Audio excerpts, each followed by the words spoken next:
Good morning. The rainfall total 2 days ago was 0.8 of an inch here at the main farm, enough to give us the next day off. Fast forward 1 day of vacation, it's Sunday, the sun's shining, and it actually only rained about a ½ inch on our last 230 acres. So we're gonna go try to pick that today. Okay, let's do this. 230 acres to go. To be honest, I'm surprised the elevator's even open today after a rain like this. We got 5 hours to work with.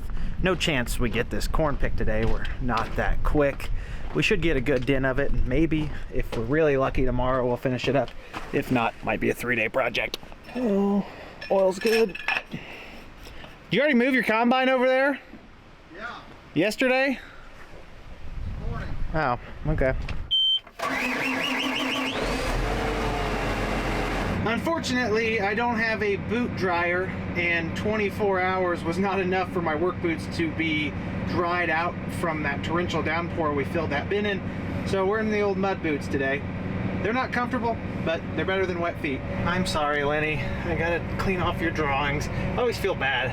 Not that there's anything comprehensible illustrated here, but it's just something my son did, and it's like, it's cute, it's adorable, but it's not the most functional.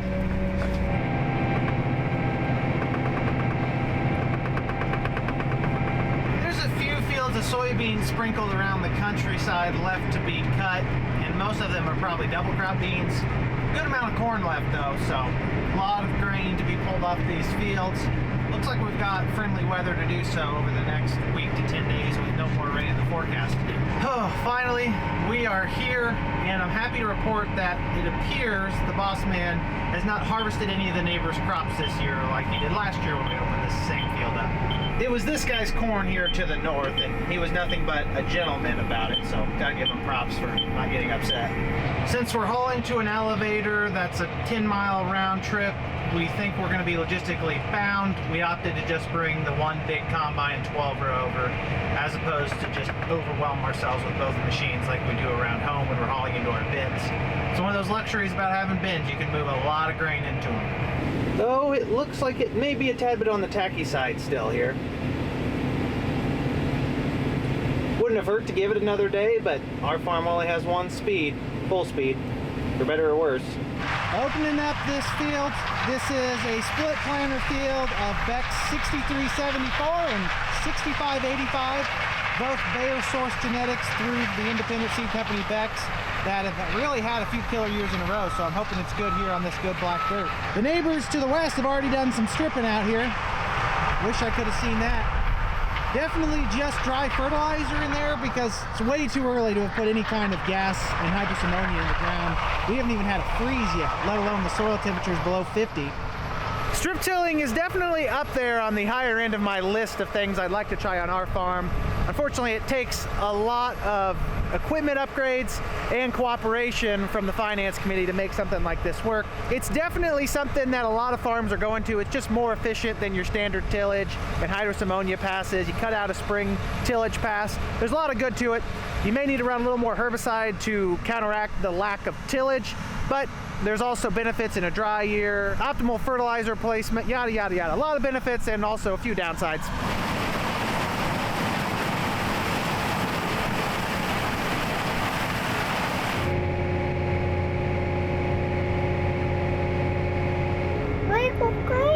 Lenny couldn't resist the temptation to come help on the last few fields of corn harvest. He's of the generation where he thinks everything is a touchscreen. You're doing a good job, buddy.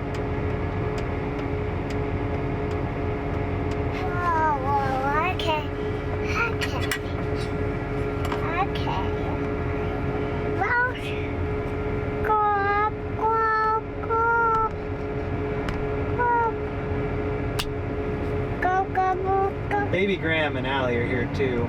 The baby's got the right idea. He's napping. I like to be napping too. Allie's not napping. She just consumed some coffee. Lenny, I just wiped all that off this morning. Some fresh artwork for the windows. That was not in the forecast for today. It's been spitting rain on and off for the last 5 minutes or so. We have to do this for at least 10 minutes to make a shutdown. Anything is just a minor inconvenience. making the windows a little bit dirty.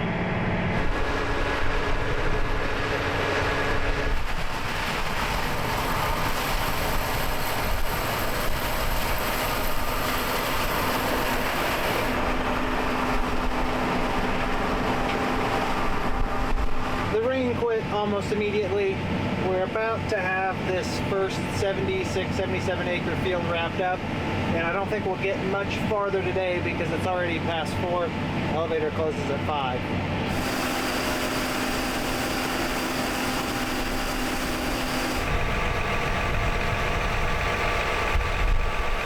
Okay, results are in off a Libra cart.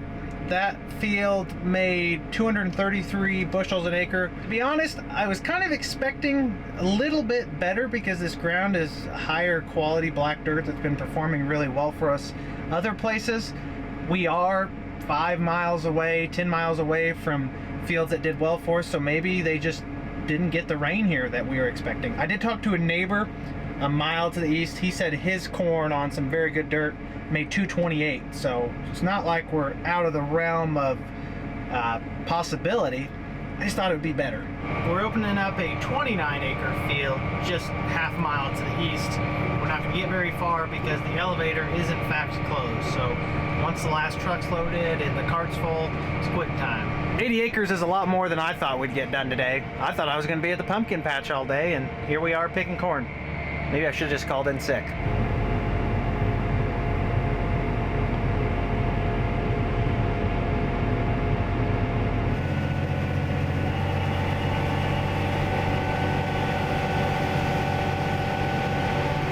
Left the trucks at the elevator this morning, so we're getting them dumped first thing here at Tate & Lyle. I guess they go by Premium now.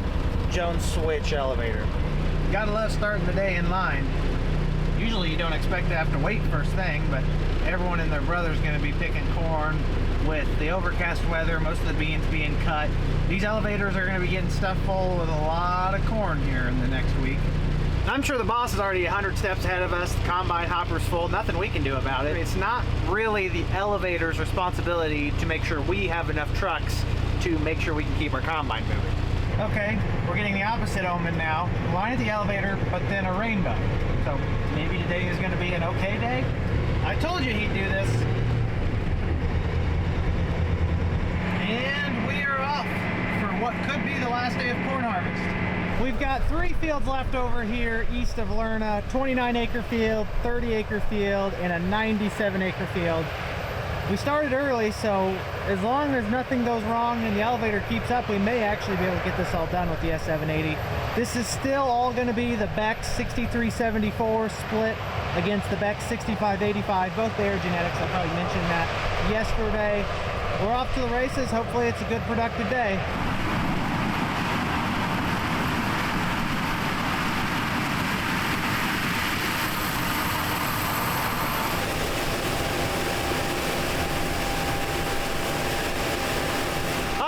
Start. 29 acre field is done. We're going to move to the 30 or 31 acre field and see what happens. I manually entered the rest, that way I can just carry it to the next field and not have to worry about crossing anything out. Looks like it made 215 bushel an acre dry, which is still pretty lackluster. I was expecting a lot more out of these first 2 fields because they're black dirt. That's the field we're headed to right now. It's the field up the road that's square black dirt with no trees made 215. I'm a little bit scared to see what this light dirt surrounded by trees is going to do. They'll be lucky to make 200. Can't forget the deer on this one too. Especially on a small field, they can actually take a good chunk off of the percentage yield from how much they eat and nest in.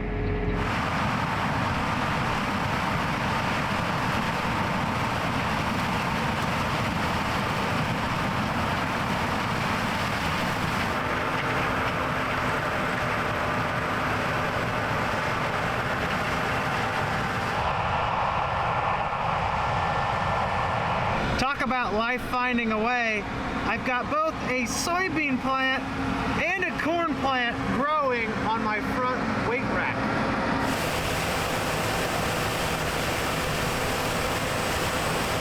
I didn't show the last 2 fields, but you can tell this is very visibly a lighter soil than what we had there. That's black productive dirt. made 233 and 215. This is lighter soil. Probably be right around 200 if I had to guess.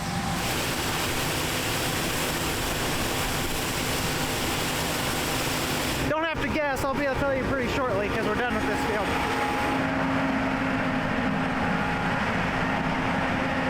At the beginning of harvest, you're all excited, ready to go, see how the crops are doing. And by the end of harvest, where we are right now, I think everyone, including myself, is just ready to be done and on to other things. Okay, well, that makes absolutely zero sense. 215 bushel an acre, light dirt, surrounded by trees, eaten up by deer, and it out yielded, or I guess yielded the same as the farm up the road that's black dirt, not surrounded by trees, not eaten by deer, and arguably just better to have on a dry year. 215, huh? I wish I could explain everything to you about that. Maybe this is just a wetter farm, even though it's lighter soil, it holds water when it does rain. Swampier, I guess, that could be it. Could be like a topographical issue. The trees could have been a windbreak, keeping evaporation lower than the fields that is not surrounded by trees. Could be because we didn't run that deep inline ripper on this farm, but we did on that last two farms. Maybe there was less subsoil moisture by the time we got into the growing season. I don't have a good answer for you folks. Officially on our last field of the year, east of Lerna. Finished that one this morning, did this one a little bit later, and then we're down here to the big 97. Opening her up. Picking big fields is like peeling an onion. You gotta do it one layer at a time.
Oh, must be a lot of other farmers hauling in to the elevator we're headed to because trucks aren't keeping up. We are 10 miles round trip, maybe 12 miles round trip away, so we got a lot of corn coming off this field. It's yielding a little bit better than the previous two fields, which means there's more bushels moving through the combine more efficiently. I've got more sitting on the cart, and the trucks have a longer way to go, so it all kind of adds up to me just sitting here waiting. In case anyone was curious, I got the mud boots on today. Again, I went to put my Brunt workwear boots on and they're still wet. I really do need a boot dryer because I was like, I'll wear these today, and then I put my hand down in the sole and I was like, no, I don't want to have wet feet all day. Here comes one of those infamous trucks I've been waiting on. It's about 5 o'clock, elevator closes at 7, and we've got every bit of 60 acres, maybe a little less than 60 acres left to pick here, which means we are definitely not finishing this in 2 days. It's going to be a 3-day deal. We should have brought the 4th truck over. That probably would have made a difference, seeing as we did spend all the money to license it, and we haven't even really used it. Counting down the truckloads, maybe 12 or 13 dumps left on this field, and we're done with harvest.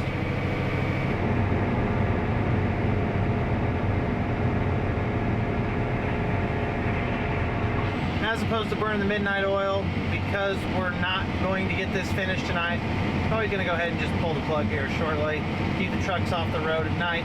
Safer that way, simpler. Finisher in the morning, no rain coming. Back at the field for what should be our last day of picking corn. It's been a good season so far. Yields are not necessarily phenomenal, a little bit underwhelming. Other than that, no major problems, no major rain delays. Can't ask for much more. And we're finishing up on a decent yielding field. At least we're not finishing on our worst one. I know you were all wondering when I'd be able to put my wet boots back on. Today is the day. They're nice and dry. Still working on that Beck's corn. We've got the stand. We've got the test weight. We just don't have the kernel count. I think that dry May and June really took its toll on our plants. The rains at the end helped finish it out. We've got very robust, heavy ears. Just can't make up for a significant loss in kernel count from the early drouthy conditions. Plant health is phenomenal. You can see a tiny bit of tar spot probably crept its way in very late at the point where it didn't matter. These other little black spots are not tar spot. They're just a fungal pathogen that's non-problematic. They invade the corn plants once they're dead. They're just decomposing the material. They are what's causing that very blackish brown dust. And then there's a tar spot, pustule or whatever it is, a lesion from tar spot.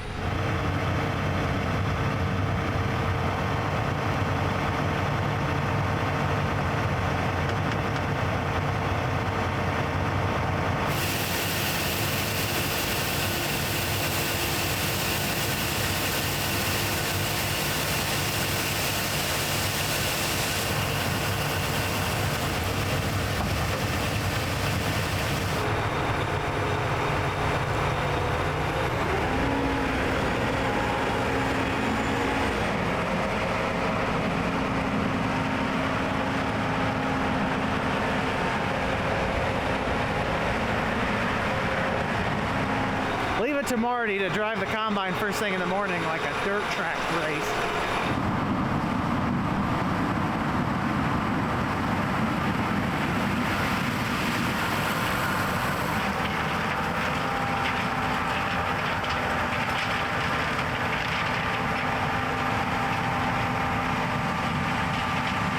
It's a little bit damp first thing this morning. Hey, you gotta get started to get finished, and that's what we're trying to do today.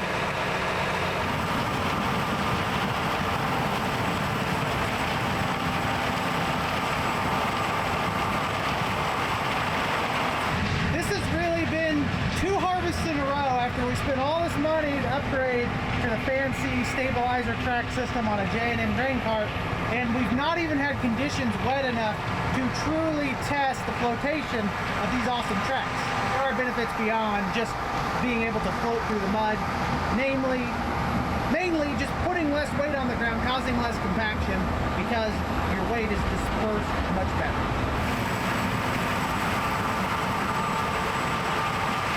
I know this is a pretty self-explanatory statement, but catching one combine in corn is much easier and less stressful than catching 2 combines in corn. Who would have thought? We are down to about our last 20 acres of corn. Should have it done within the next 60 to 90 minutes if the elevator keeps up. And of course, the combine doesn't break down. Second to last load of the season. Let's not start making a mess now.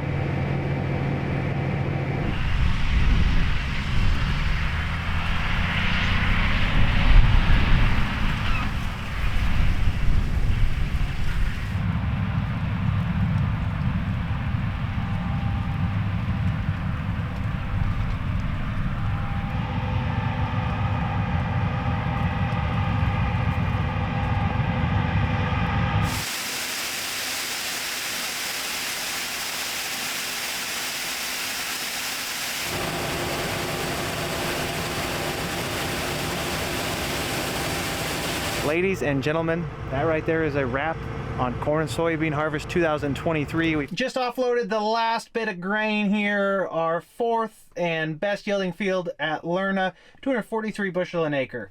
Scales have been within 1% all year, so could be plus or minus a few, depending.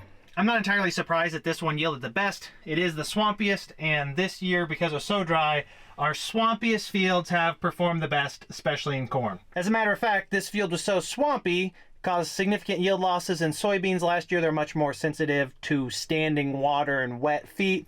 This is where we worked with the landowner to do that land shaping. Unfortunately, because it was so dry, the land shaping may have actually worked against us in some regards. Some of the areas where we scraped a lot of topsoil off to fill some low areas to get the water moving yielded very poorly. Maybe we should have done some deep tillage.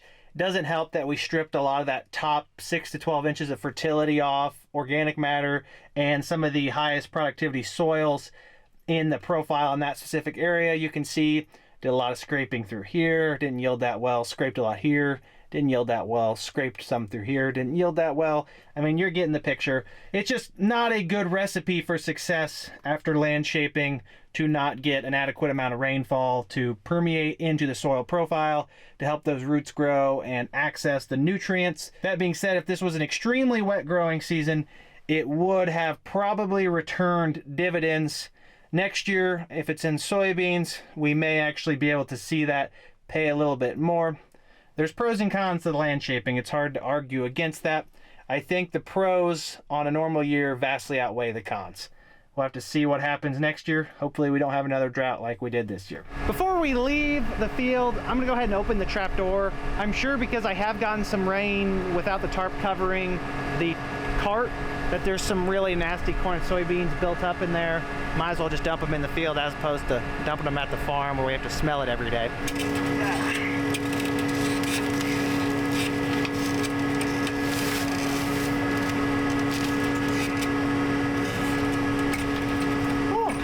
Smell it.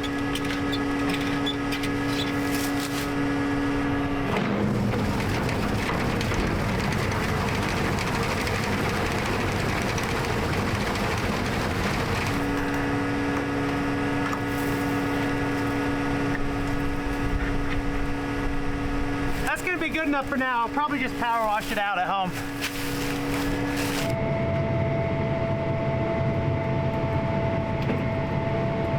Oh wow, there's something I haven't seen in this area in a long time. A Fendt combine. They haven't really gained traction around here. Actually, the one guy I knew that had one traded his for a deer this year, so hopefully they enjoy it.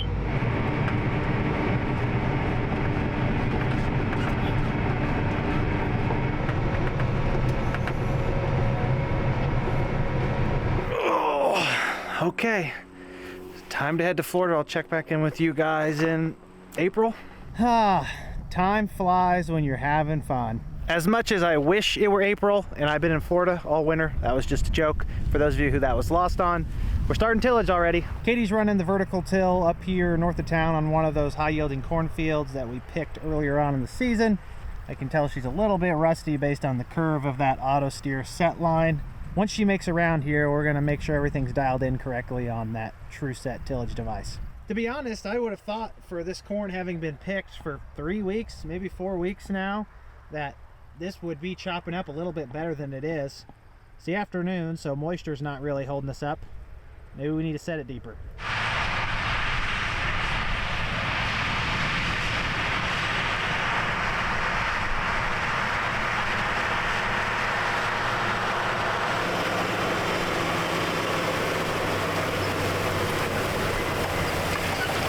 It definitely smells good. Good day for tillage, sun shining, breeze blowing, and somewhat warm. These 2660s are just absolute menaces on corn stalks. Chop them right out. What I'm watching is that leveling wheel over there. I don't think it's set right. It's a little bit on the high side, allowing this wing to dig in. I think I can set that on the 2630 display in there, so we'll see.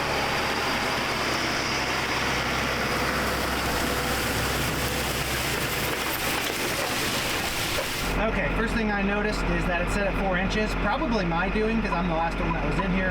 We'll run that all the way at 6. All that looks good. Wait, did you adjust that from the disc already? What?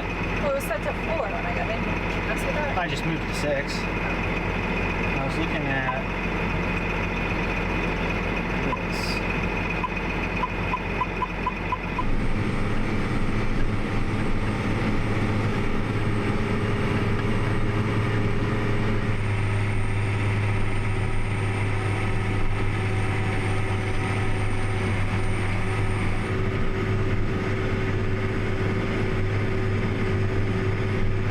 We got it dialed in. It looks okay. Probably could be better. We really need a chopping corn head too, but that wasn't in the budget.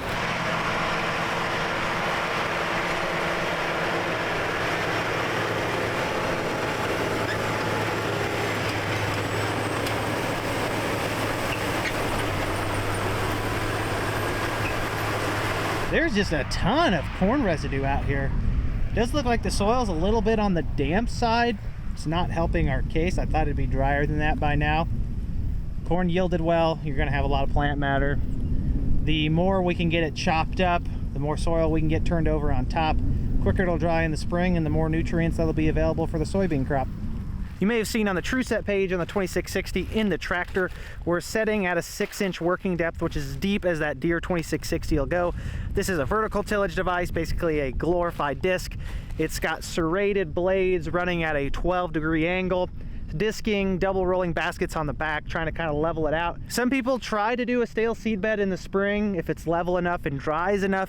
We've had really good luck running the field cultivator over this again.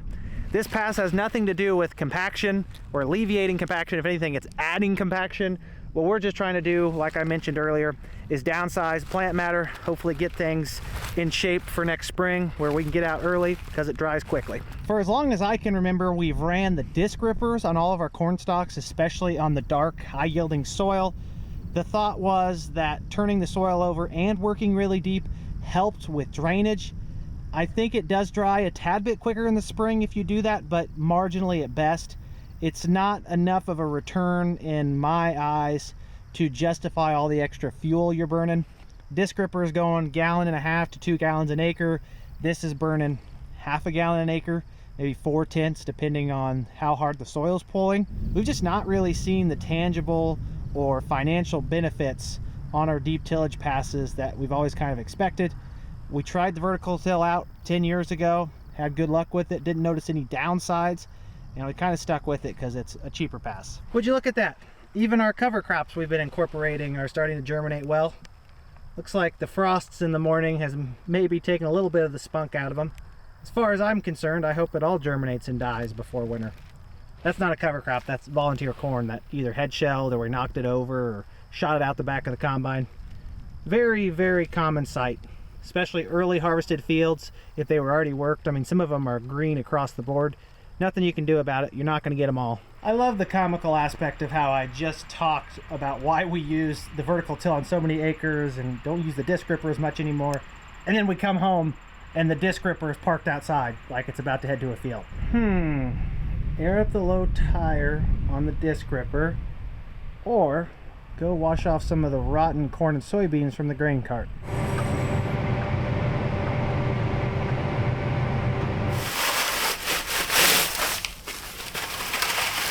Get the mouse nest out of here. Sorry, soon to be mouse nest if I don't get it out of here.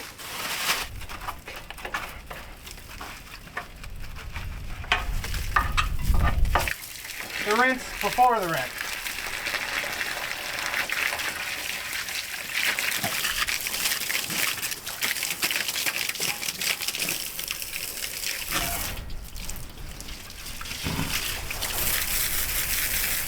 Alrighty folks, harvest is officially over.